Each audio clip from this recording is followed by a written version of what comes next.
उत्पत्ति का 24। ये जो वचन है बहुत इंटरेस्टिंग है। अगर हम लोग देखें, यहाँ पे बहुत कुछ हो रहा है एक ही समय पे। पर हम लोग फिलहाल के लिए सिर्फ एक ही टॉपिक देखेंगे कि ईश्वर की इच्छा को हम लोग को खोजना चाहिए और उसी अनुसार हमें चलना चाहिए। तो हम लोग देखेंगे यहाँ पे पहला चीज कि जब हम ईश्वर की इच्छा को जानते हैं या खोजने के बाद ईश्वर की इच्छा को हम पहचान लेते हैं, तो हमें उसके लिए कुछ करना चाहिए। सिर्फ उनकी इच्छा को जानने से नहीं होता है, पर उनकी इच्छा को पूरा करना पड़ता है। तो हम लोग देखते हैं पहला वर्ष में 24 का 1 में ही हम लोग देखते हैं कि इब्राहिम बहुत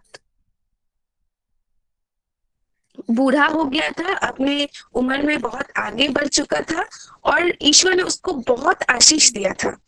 और वो बहुत कॉन्फिडेंटली अपने सेवक को बुला के बोलता है कि तुम मुझसे वादा करो कि तुम मेरे बेटे के लिए एक ब्राइड ढूंढ के लाओगे, एक लाइफ पार्टनर ढूंढ के लाओगे। अब इब्राहिम कितना कॉन्फिडेंट है कि उसका ईश्वर, उसका जो जनरेशन है, उसके जो आने वाले जनरेशन है, वो उसी जगह पे रहेंगे, उसी जगह पे वास करेंगे जिस जगह को ईश्वर ने उसको आशीष के द्वारा, एक गिफ्ट के द्वारा दिया है। अब उसके लिए उसको कुछ करना है, क्योंकि ईश्वर ने उसको ये जगह दिया है, तो उसको उस जगह का रक्षा करना है। तो वो अभी अपनी उम्र में बहुत आगे बढ़ चुका है और वो देख रहा है कि उसका बेटा का अभी एक लाइफ पार्टनर की जरूरत है। और आगे के जो फैमिली है, जो डिसेंडेंट्स है, वो क्या करेंगे, इस जगह पे रहेंगे, क्योंकि ईश्वर ने इस जगह को आशीर्वाद से उनको दिया है। तो वो बहुत कॉन्फिडेंटली बोलता है अपने सेवक को कि तुम जाओ और मेरे बेटे के लिए मेरे देश से एक बहू ढूंढ के लाओ। और इतना वो कॉन्फिडेंट था कि वो अपने सेवक को भी उतना ही कॉन्फिडेंस पास डाउन किया कि उसका सेवक जो है वो भी अपने दिल में ये लाया कि अगर मेरा स्वामी बोल रहा है तो ये पूरा होगा। अब इसके बाद हम लोग आगे अगर बढ़ते हैं तो देखते हैं कि ईश्वर हम लोग को हमारा कहाँ जाना है वो बता देता है, पर कैसे वहां जाना है वो नहीं बताता है। अगर हम लोग बहुत सारे बाइबल की बहुत कहानियां देखेंगे तो ऐसे ही है कि जोना को बोला गया था कि तुमको निन्वे नगर जाना है, पर उसको ये नहीं बोला था कि उसमें क्या प्रोसेस होगा। वैसे ही ईश्वर यहाँ पे अब्राहम के द्वारा सेवक को बोलता है कि तुम मेरे देश में जाओ, पर ये नहीं बोलता है कि वहां जाके क्या होने वाला है या वहां कैसे जाके क्या करने वाला है। तो वैसे ही अगर हम लोग अपने जीवन में, अगर हमारे यहाँ पे कोई भाई बहन है या हमारे कोई परिवार है जो एक लाइफ पार्टनर ढूंढ रहे हैं, तो हम लोग ये हम लोग को जानना है कि ईश्वर आपके लाइफ पार्टनर का नाम वचन में नहीं देता है, पर क्या करता है कि आपको ईश्वर वचन में ये दिखा देता है कि आप अपने अपने लाइफ पार्टनर में क्या क्या क्वालिटीज ढूंढेंगे। अब हम लोग यहाँ पे देखते हैं कि इब्राहिम बोलता है कि तुम मेरे देश में जाओ और वहां से एक लड़की को चुनो जो मेरी बेटे का लाइफ पार्टनर बनेगा। अब जब हम लोग ये देखते हैं तो हम लोग को ये समझना है कि हम जो है वो कैसे इसको एक इंस्पिरेशन जैसे लेंगे कि वो हम भी फॉलो करें। हमारे लिए हमारा घर क्या है? हमारा घर स्वर्ग है। हम लोग यहाँ सिर्फ काम करने आए हैं, हमारा घर स्वर्ग है। तो हम लोग देखेंगे कि अगर हम अपना कोई लाइफ पार्टनर ढूंढ रहे हैं या फिर कोई यहाँ पे है आपके परिवार जो लाइफ पार्टनर ढूंढ रहे हैं, तो हमें ये देखना चाहिए कि उस इंसान में ने अपने जीवन में यीशु मसीह को अपना उद्धारकर्ता या अपना पिता के हिसाब से माना है कि नहीं। जब वो ईश्वर के मसीही की परिवार के रहते हैं, तब ईश्वर क्या करता है, हम लोग को पता होता है कि ये ईश्वर की इच्छा है। जब हम लोग को ईश्वर की इच्छा पता चलती है, तब हमें उसको पूरा करने का जरिया भी मिल जाता है। तो जब हम लोग जानते कि हम लोग जो अपना लाइफ पार्टनर ढूंढ रहे हैं और हमें कोई दिखा है या हम लोग किसी को जानते हैं जो वो भी यीशु मसीह में है, बहुत विश्वासी है, तब हमें प्रार्थना करना चाहिए कि हम क्या करें। अब क्या करें? अब हम लोग देखते हैं कि हम जब ये जर्नी कर रहे हैं कि एक जगह से हम दूसरे जगह जा रहे हैं, एक लड़की ढूंढने, ये सेवक जो इतना दूर जा रहा है एक लड़की को ढूंढने, जिसका डिस्क्रिप्शन उसके स्वामी ने दिया है। तो ये तो सुन के अगर हम लोग प्रैक्टिकली सोचे तो ये सुन के कोई भी इंसान बोलेगा कि यार ये तो कितने पागल इंसान है, कहाँ भेज रहे हैं एक लड़की ढूंढने के लिए, यहाँ पे इतने लोग हैं, यहाँ से नहीं ढूंढ सकते, उतना दूर हमें भेज रहे हैं। तो इस पॉइंट से हम लोग को याद रखना है कि हमें जिनको भी हम ढूंढ रहे हैं अपने जीवन के लिए, वो जो ढूंढना है, क्योंकि वो ईश्वर की इच्छा से हो, इसलिए हमें विश्वास रखना है और हम लोग को धीरज रखना है कि जब हम लोग विश्वास और धीरज रखेंगे, तब हम लोग को पता होगा कि हमारा जो ये ढूंढना हो रहा है वो एकदम सही रास्ते पे जा रहा है। हम लोग देखते हैं कि 24:12 में देखते हैं कि वो जो जर्नी जो किया है सेवक, वो एकदम सक्सेसफुल हुआ, एकदम सही से पूरा हुआ। क्यों? क्योंकि वो उस जर्नी में, उस रास्ते को ढूंढ के सही जगह में पहुंचने के लिए वो अपने मन में विश्वास रखा। वो लोगों को, जिस देश में जा रहा था, वो सेवक ना उस वहां के लोगों को पहचानता है, ना उस जगह को पहचानता है, लेकिन उसके विश्वास ने और उसके स्वामी के विश्वास ने उसको क्या दिया? हिम्मत दिया और सही रास्ता दिखाया कि वो वहां पहुंच सका। अब जब वो वहां पहुंचा, उसको क्या करना है? उसको विश्वास रखना है कि ईश्वर उसको सही रिस्पॉन्स जरूर देगा। जो वो करने गया है उसको फल जरूर मिलेगा। ये विश्वास भी हमें रखना है। हम भी बहुत होते हैं हमारे जीवन में, हम लोग क्या करते हैं, हम लोग बोलते हैं ईश्वर कि हमें ये रास्ता दिखाइए और हमें यहाँ पहुंचा दीजिए। जब वहां पहुंच जाते हैं, तब हम लोग क्या करते हैं? आशा खो देते हैं। जब हम लोग देखते हैं आसपास हम किसी को नहीं जानते, हम लोग एक ऐसे जगह में पहुंच गए हैं जहां कुछ समझ में नहीं आ रहा है कि क्या हो रहा है, क्या होगा, तब हम आशा छोड़ देते हैं। पर ईश्वर बोलता है कि आशा मत छोड़ो, अगर प्रार्थना किया है तो मिलेगा। हम लोग देखेंगे, अगर यूहन्ना का किताब का सुसमाचार का 15:7 अगर हम लोग देखते हैं, वहां पे ईश्वर बोलता है कि if you remain in my word, in me, and my word remain in you, ask whatever you wish and it will be done for you। कि अगर आप मुझ में हैं और मेरा वचन आप में है, तो आप कुछ भी मांगिए वो पूरा होगा। तो यही चीज अगर हम लोग देखेंगे, तो ये जो सेवक है वही कर रहा है। वो क्या कर रहा है? वो जानता है कि ईश्वर का वचन मेरे साथ है। जब मेरे स्वामी ने बोला है कि ईश्वर मुझे मदद करेगा, तो मैं वो विश्वास रखूंगा। और वो विश्वास रख के उसने क्या किया? प्रार्थना किया तो उसको उसका जवाब मिला। हम लोग देखते हैं, यहाँ बोलते हैं वो आपके लिए किया जाएगा। और हम लोग देखते हैं कि जैसे ही वो अपना प्रार्थना खत्म करता है, उसको उसका जवाब मिल जाता है, एकदम तुरंत उसको जवाब मिल जाता है।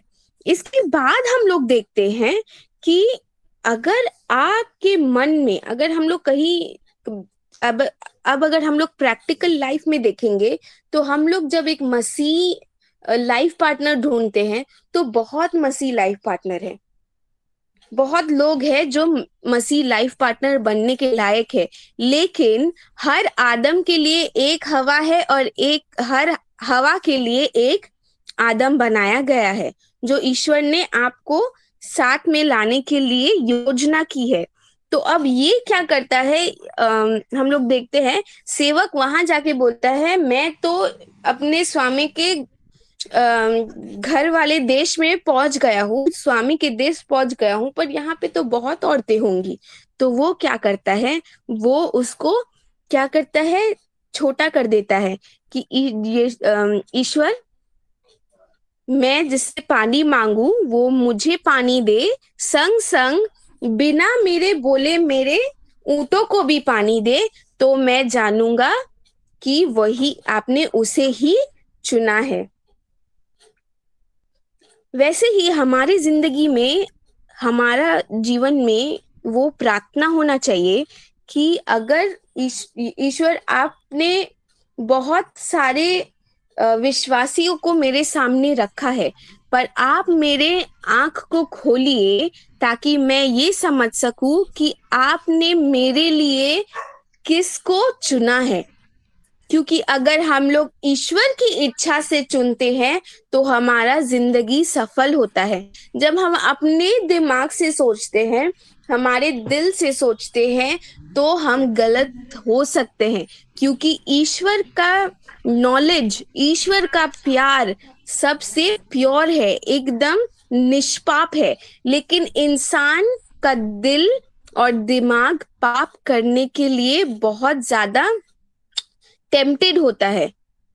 तो हमें क्या करना है, ईश्वर की इच्छा के लिए प्रार्थना करना है। और जैसे ही उस सेवक ने प्रार्थना किया और रेबेका बाहर आई, और जैसे ही रेबेका बाहर आई, उसने क्या किया, उससे पानी मांगा, और रेबेका ने उसको पानी दिया, और उसने बोला कि आप पानी पियो, मैं आपके ऊंटों को भी पानी पिलाती हूँ।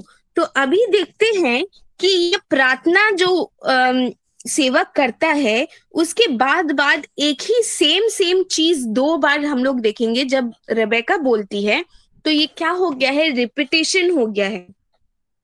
ये जब रिपीट होता है तो हम लोग को क्या समझ में आता है कि ईश्वर ने, जैसे ही सेवक ने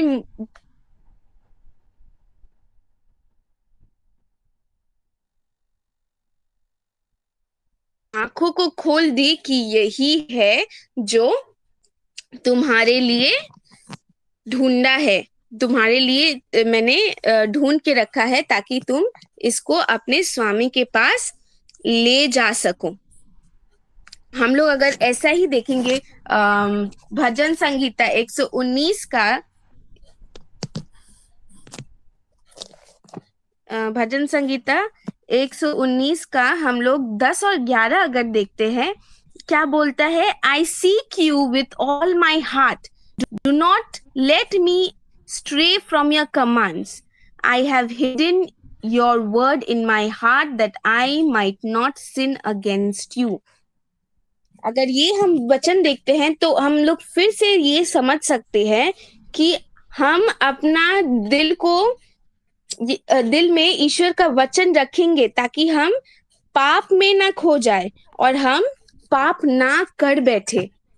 वैसे ही जैसे यहाँ पे हो रहा है कि ईश्वर, क्योंकि उसने प्रार्थना द्वारा बोला, मुझे ये लड़की को, ये जो लड़की जो आपने चुना है इसहाक के लिए, प्रार्थना के द्वारा मुझे दिखा दीजिए। और ईश्वर ने वैसे ही दिखा के कंफर्म कर दिया। हम लोग जब एक चीज एक बार देखते हैं तो वो हम लोग डाउट में रहते हैं, लेकिन जब हम लोग उसको सेकंड टाइम चेक करते तो कॉन्फर्मेशन मिल जाता है कि नहीं, यही करेक्ट है। वैसे ही सेवक ने प्रार्थना तो किया था, पर उसके साथ साथ क्या हुआ है कि ईश्वर ने उसको कंफर्म कर दिया, क्योंकि उसने जैसे जैसे बोला वैसे वैसे ही रेबेका ने किया। उसके बाद हम लोग देखते हैं कि जैसे ही अम, सेवक को प्रार्थना का उत्तर मिला, वो क्या करता है, वो संग ही संग प्रार्थना में बैठ जाता है, आराधना करता है, धन्यवाद देता है। धन्यवाद देकर वो क्या करता है, वो थर्ड टाइम कंफर्म करता है कि ईश्वर, अगर ये यही लड़की है तो आप मुझे बताइए, अगर ये नहीं है तो भी बता दीजिए, ताकि मैं यहाँ से वापस चला जाऊं। ये हम लोग देखते हैं, लिखा हुआ है 24 का 24 का 49 में, कि आपने अपना फेथफुलनेस दिखाया, आपने अपना प्यार दिखाया, और आपने मेरे जो स्वामी है उसके हिसाब से सब ठीक किया। पर आप बताइए कि अगर ये है तो है, अगर नहीं है।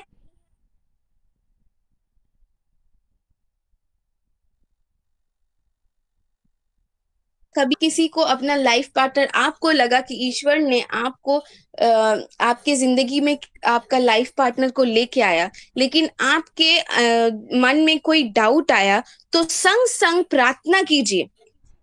क्यों? क्योंकि मत्ती 7 में लिखा हुआ है, ask and you shall be given, seek and you shall find, knock and you it shall be opened unto you।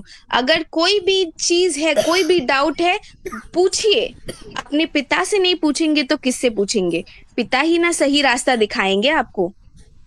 तो आपको क्या करना है कि प्रार्थना करना है, पूछना है।